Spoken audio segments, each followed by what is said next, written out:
Eunon,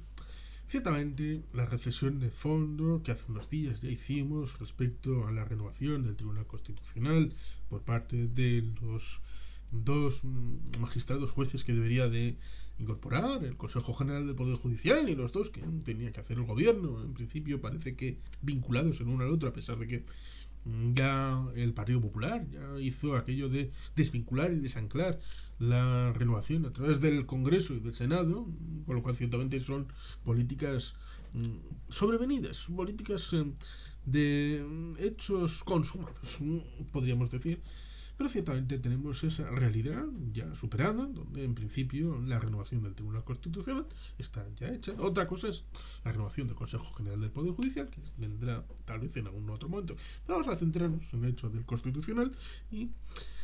el problema de fondo. Que más allá de que pueda ser una mujer o un hombre, que fue un debate que estuvo un poquito acalorado, a través de la idea de que la mujer tenía cierto interés por parte de los conservadores sobre el hombre que era antiguo fiscal general del Estado, Cándido de Pumpido y todo aquello. Más allá de este elemento que parece que ya es el único que quedó encima de la mesa para...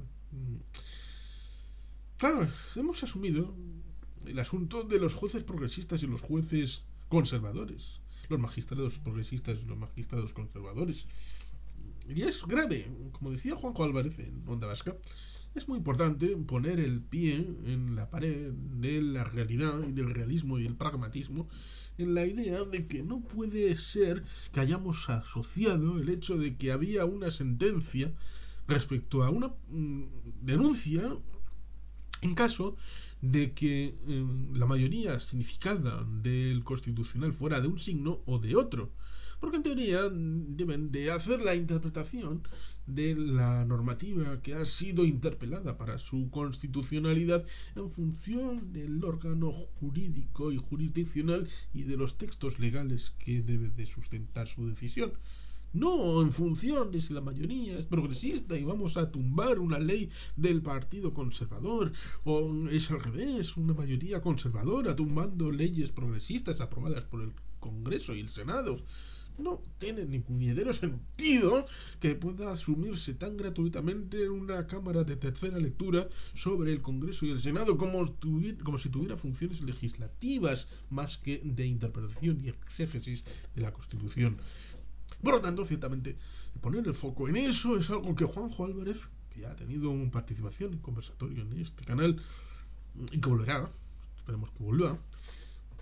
ponía el foco en Onda Vasca en aquella participación respecto a esta idea de no puede ser que se dé por automático que si hay X mayoría van automáticamente a tumbar unas leyes y a aprobar otras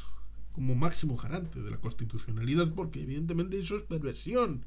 eso es traición al marco constitucional. Aquel que ideó Hans Kelsen para el marco del Tribunal Constitucional hace prácticamente 100 años, aquel austríaco respecto a la teoría del Tribunal Constitucional. Pero ciertamente, dejando de lado este hecho, que es muy importante, el hecho de que no puede ser que se asuma tan gratuitamente que el X magistrado va a tener un comportamiento u otro en función de mayorías y minorías, como si esto fuera un concurso y se dieran puntos, prácticamente como si en vez del Tribunal Constitucional fuera el programa aquel de furor que daban en Antena 3. No, no puede aceptarse. Y menos de un elemento tan importante como es el Tribunal Constitucional respecto a las tareas que tiene pendientes. Y por eso resulta interesante sacar a colación en lo que, por ejemplo, un diario bastante cercano a la ausencia de españolismo, o de catalanismo o de vasquismo, es decir, en teoría objetivo, como pueda ser el diario de Sevilla, establecía, después de haber superado esta idea de la entrada de los candidatos del gobierno y del CGPJ, que cambia el tablero de mayorías, sí, pero un constitucional de mayoría progresista, porque en teoría hay 7 progresistas y 4 conservadores, tendrá que estudiar las reformas del Poder Judicial, la cuota del 25% del castellano o el aborto, lo cual ciertamente nos lleva a esa reflexión. En teoría, la ley orgánica del Tribunal Constitucional establece la idea de que en 6 meses deben de asumirse y tramitarse y tener sentencia todos los asuntos ligados al Constitucional, lo cual ciertamente es absolutamente increíble porque el señor Rodríguez lleva un año en denuncia de su situación, en donde debería de restituirse o no restituirse y de mientras la legislatura va terminando por sus derechos inculcados también en la eliminación de mayorías y minorías. Un diputado de 350 puede ser importante o no, pero digamos que tenemos esa realidad en la que el señor Rodríguez, un diputado por Podemos, por Canarias, se le retiró el escaño y en un año el Tribunal Constitucional no ha tenido la posibilidad o el tiempo para hacer caso a su recurso, pero cuando el Partido Popular llamó a puerta del Constitucional le faltaron minutos para asumirlo a trámite y para hacer una declaración en forma de resolución, lo cual ciertamente es absolutamente increíble y destruye la confianza. Y tanto en cuanto, como dijo el profesor Juanjo Albert, catedrático de Derecho Internacional Privado por la Universidad del País Vasco, en la sentencia definitiva había un documento de 80 páginas en donde la minoría que sabía que se estaba equivocando tiene 30 páginas y los votos particulares son 50 páginas, 50, para establecer un diálogo, no de taberna, sino un diálogo en texto jurídico, donde se establece esa realidad explicada, en donde se dice que no puede ser que primero se establezca el diálogo respecto a la asunción de la realidad, eh, de la reclamación, antes incluso del hecho de establecer el diálogo con la recusación de personas que estaban interesadas y en primera persona respecto a la asunción de ese elemento final, como eran los cargos caducados del Constitucional, con mandato ya caducado hacía ya 6 meses, que se estaban hablando para la renovación a través del Consejo General del Poder Judicial y las medidas establecidas a través del diálogo del Congreso y del Senado. Por lo tanto, ciertamente la decisión debería haber, como pasó con el hermano de uno de los candidatos en el Consejo General del Poder Judicial, que se abstuvo porque estaba implicado un elemento personal de esa persona. No se abstuvieron y votaron mecánicamente con la mayoría para un asunto y para el otro, y por lo tanto ciertamente por primera vez uno puede visualizar en ese documento 30 páginas de una votación de una mayoría artificial en el Constitucional y 50 páginas estableciendo esa realidad explicada de cómo no puede ser, es decir, estableciendo desde la propia realidad de la sentencia porque no la cosa no va bien. Pero bueno, una vez superado en principio eso, tenemos muchas tareas pendientes que el Constitucional ha postergado. Lo mismo que podemos decir de esa ley del aborto. Estamos hablando de la de Zapatero. De la propuesta de aborto de Zapatero que fue denunciada por el Partido Popular, que pareciera que tiene el que menos interés en que salga. Evidentemente los del Constitucional tenían muy poco interés en sacar la sentencia y parece que tampoco el PP estuviera interesado en que saliera, hasta el punto de que luego ha habido más reformas y bueno, pues ahí está el asunto del medio. Y vamos a eso, precisamente un tribunal constitucional de mayoría progresista estudiará los recursos contra las reformas que atañen al Consejo General del Poder Judicial, al propio Tribunal Constitucional, contra la ley catalana que elimina la cuota del 25% de castellano en las aulas, contra la ley del aborto, con la entrada de los dos candidatos del gobierno, el exministro Juan Carlos Campo y la exdirectora general del Ministerio de Presidencia, Laura Díaz, y del Consejo General del Poder Judicial, el magistrado del Tribunal Supremo, César Tolosa, y la magistrada jubilada, María Luisa Segoviano. Cambia el tablero de mayorías en el TC. Hasta ahora al tribunal figuraban 6 magistrados del bloque conservador y 5 del progresista. El nuevo escenario cambia para favorecer al ala progresista, que conseguirá reunir 7 magistrados. Los conservadores se quedan con 4. Con este cambio el foco está puesto en la respuesta que dé el TC a los recursos presentados por Vox y el Partido Popular contra las dos reformas operadas en los últimos años sobre la ley orgánica del Poder Judicial, lo PJ, la primera de marzo de 2021, prohibiendo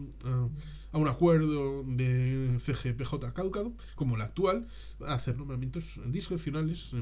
en los altos tribunales, mientras que la segunda, del pasado mes de julio, devolvió al Consejo,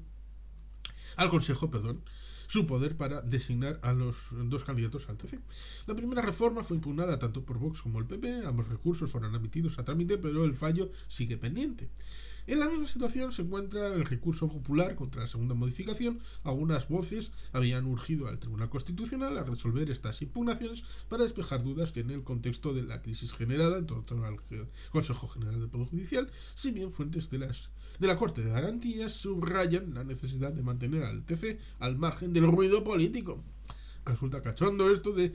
mantener al TC al margen del ruido político, cosa que se verifica contraria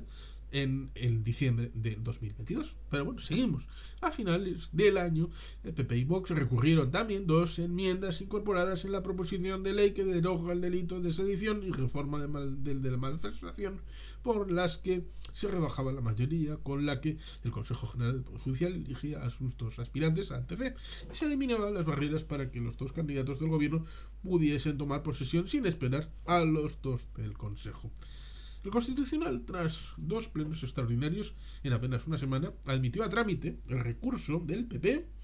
y las medidas cautelarísimas que incluían suspendiendo la tramitación parlamentaria de ambas enmiendas,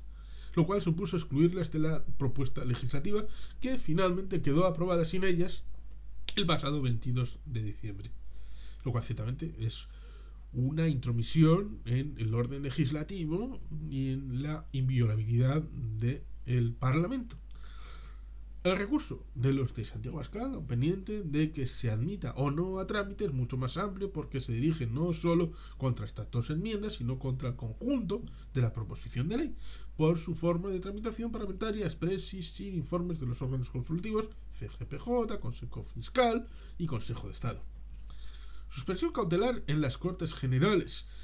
Aquí está el asunto. El recurso popular contra dichas enmiendas dio lugar el pasado 19 de diciembre a una decisión inédita. La suspensión urgente de la tramitación parlamentaria en las Cortes Generales. Nunca antes en sus más de 40 años de historia el tribunal había frenado un debate y una votación en el Parlamento.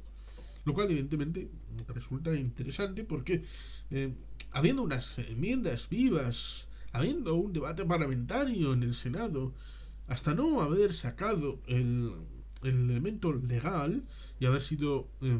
entrado en vigor, digamos que en teoría se entendía que no entraba el Tribunal Constitucional sino hasta después, cuando se tendría que verificar la constitucionalidad o no de un texto legal en vigor ya aprobado, no mientras se está cocinando. Estas enmiendas contenían una reforma del OPJ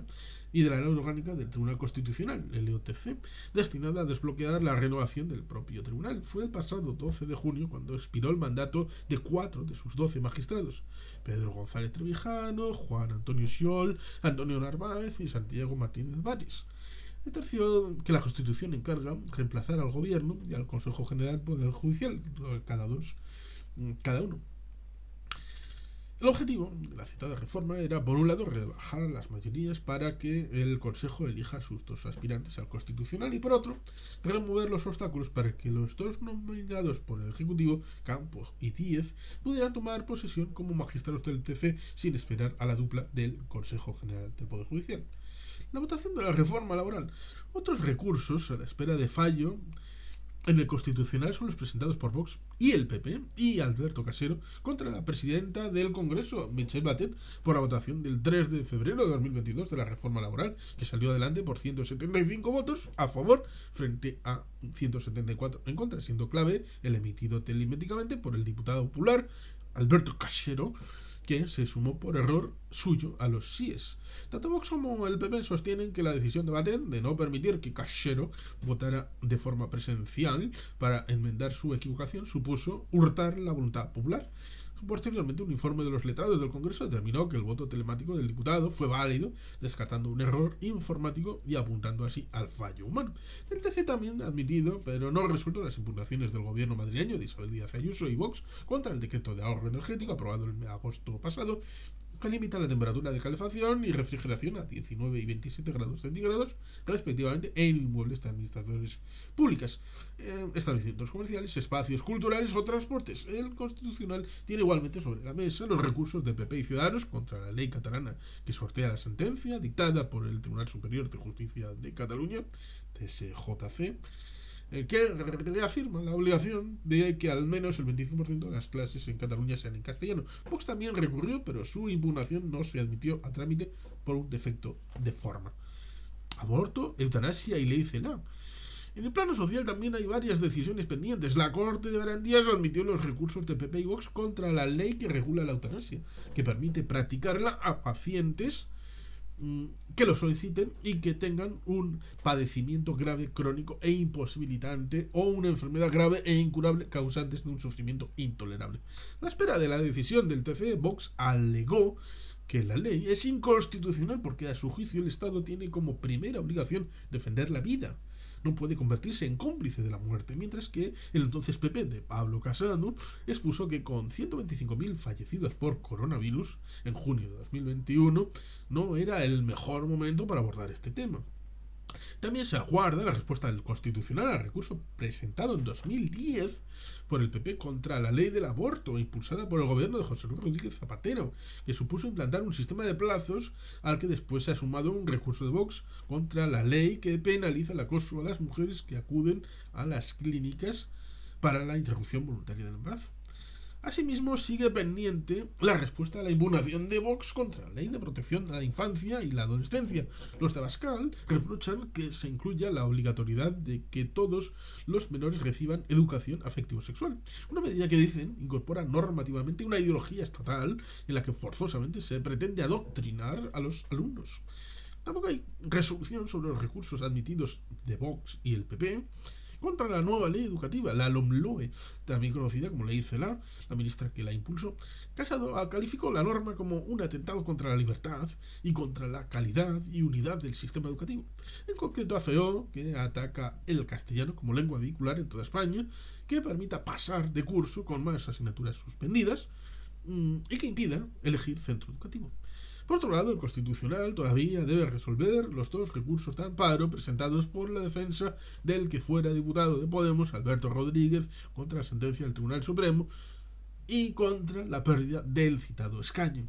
La Fiscalía se ha mostrado a favor de concederle el amparo por esto último, pero no por la condena. Por lo tanto, ciertamente, como dice este texto del Diario de Sevilla, queda bastante trabajo, mucho trabajo pendiente para el Tribunal Constitucional, mucho trabajo de años en donde han hecho de manera arbitraria la admisión a trámite de determinados elementos frente a otros, y eso se ha verificado claramente en el hecho de cuando el Partido Popular en diciembre del 2022 pidió cautelarísimas y amparo para una circunstancia en proceso parlamentario.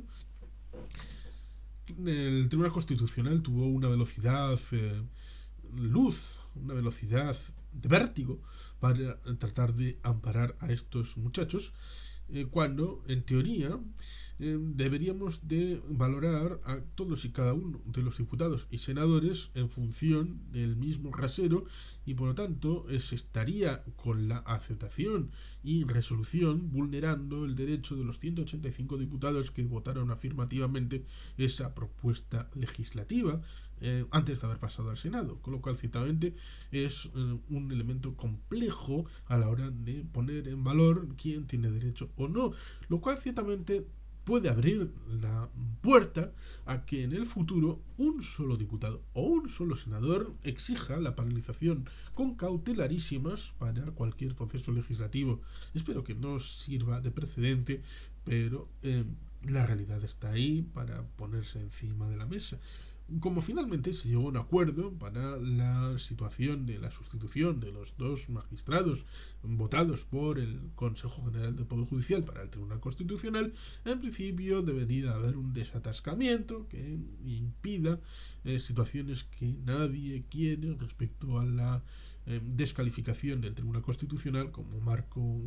de interpretación de la Carta Magna y como órgano supuestamente independiente. Pero como decía Juanjo Álvarez, es importante tener presente el hecho de que pareciera que se tiene asumido lo de conservadores y progresistas y que si hay una mayoría de un signo frente a una minoría del otro, entonces una sentencia va a ir en una dirección o en otra, lo cual ciertamente es una interiorización de un problema grave de fondo que debería de ser resuelto porque, como digo, la Constitución, el Tribunal Constitucional no puede ser una Cámara de tercera lectura como si fuera una tercera Cámara después de Congreso, Senado y el Constitucional, sino simplemente un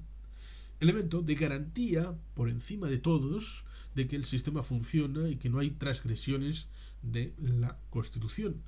Pero el problema estriba en que pareciera que han esclerotizado la Constitución y como decíamos ayer, pues la Constitución parece que es inamovible y una, y a veces vienen los exégetas para hacer la interpretación como si fuera el mármol bajado del monte con las 10 leyes de Dios enviadas a Moisés para que el pueblo tuviera con qué regirse. Y por lo tanto, ciertamente, esa situación es complicada y difícil. Y en algún momento habrá que afrontar esas situaciones de fondo para arreglar que no se vuelva a poner en cuestión por partidismo o por situación de evolución electoral ligada a la renovación de agentes constitucionales, la idea de que en 2011 hubo una mayoría, hay un interregno donde hay otra mayoría y por lo tanto nos renovamos a pesar de que sea necesario, a la espera de que haya otra vez una nueva mayoría y entonces ya volvemos a renovarlo siempre con el otro partido en minoría y así poder mantener una garantía de que esta gente podrá ganar elecciones pero no podrá hacer transformaciones de fondo como pueden plantear una mayoría social del pueblo y por lo tanto ciertamente creo que se entiende, ¿no? Se entiende el elemento de fondo respecto a la esclerotización del sistema y eso genera disfunciones que empezamos a ver de manera nítida y clara y por lo tanto ciertamente hay que poner resolución